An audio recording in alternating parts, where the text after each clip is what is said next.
¿Qué tal, chicos? Hoy día lunes 11 vamos a trabajar lo que es la parte de congruencia de triángulos en geometría. Vamos a ver congruencia de triángulos, a recordar los tres casos y vamos a añadirle uno nuevo de congruencia, cuatro casos de congruencia. El primero teníamos lado, ángulo, lado. El lado, ángulo, lado teníamos que si tenemos dos lados y un ángulo y los lados y los otros, el otro ángulo correspondientes a otro triángulo son iguales, entonces asumimos que estos triángulos van a ser congruentes. Recuerden que congruentes van a ser iguales los dos triángulos.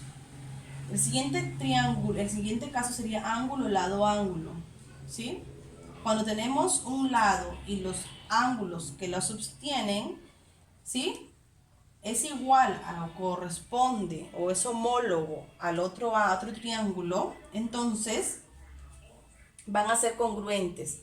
En el caso de tenemos lado, lado, lado. Cuando tenemos tres lados que son iguales en el otro triángulo, también son congruentes. Y tenemos un nuevo caso que me dice ángulo, lado, lado mayor. ¿Qué me dice el ángulo, lado, lado mayor?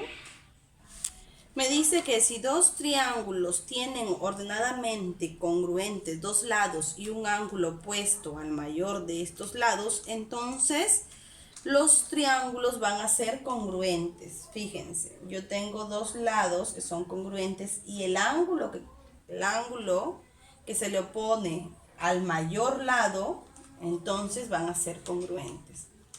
Hay unas aplicaciones de la congruencia. Tenemos el teorema de la bisectriz, de la mediatriz, de la base media y el teorema de la mediana relativa a la hipotenusa. El teorema de la bisectriz me dice, si yo tengo un ángulo y trazo una bisectriz, ¿correcto?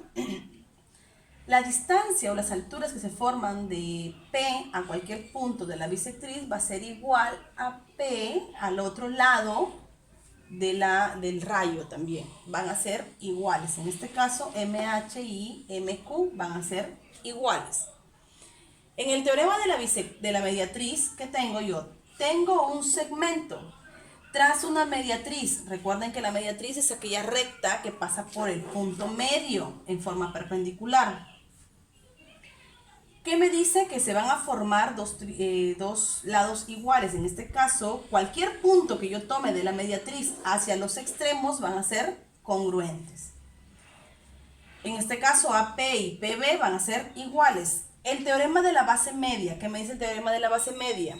Si yo tengo un segmento MN que está en los puntos medios y además es paralelo a AC, ¿qué se forma? Que este MN, esta distancia, esta MN, es igual a la mitad de la base, ¿sí? A la mitad de AC. O sea que si esto vale 10, la MN va a ser 5. Si MN vale 2, AC va a ser 6, recuerda. Teorema de la mediana relativa a la hipotenusa. Cuando yo tengo un triángulo rectángulo y trazo una mediana, ¿qué me dice la propiedad? Que esta mediana BM va a ser la mitad de la hipotenusa de AC, ¿correcto? Pasamos a ver a lo que son triángulos rectángulos notables.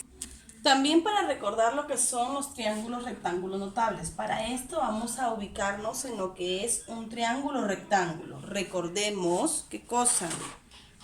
Recordemos que AB y BC, en este caso A y C serían los catetos y B sería la hipotenusa, ¿correcto? AC los catetos y B la hipotenusa. ¿Por qué? Porque es el ángulo que se le opone ese lado que se le opone al ángulo de 90 grados. Para eso también recordamos el teorema de Pitágoras. ¿Qué nos dice el teorema de Pitágoras? El teorema de Pitágoras nos dice que la hipotenusa al cuadrado es igual a la suma de los cuadrados de los catetos, o sea, A cuadrado más C cuadrado. Vamos viendo los triángulos que vamos a trabajar, los triángulos notables, rectángulos notables, el de 30 y 60, el de 45 y 45, el de 37 y 53 y el de 16 y 74.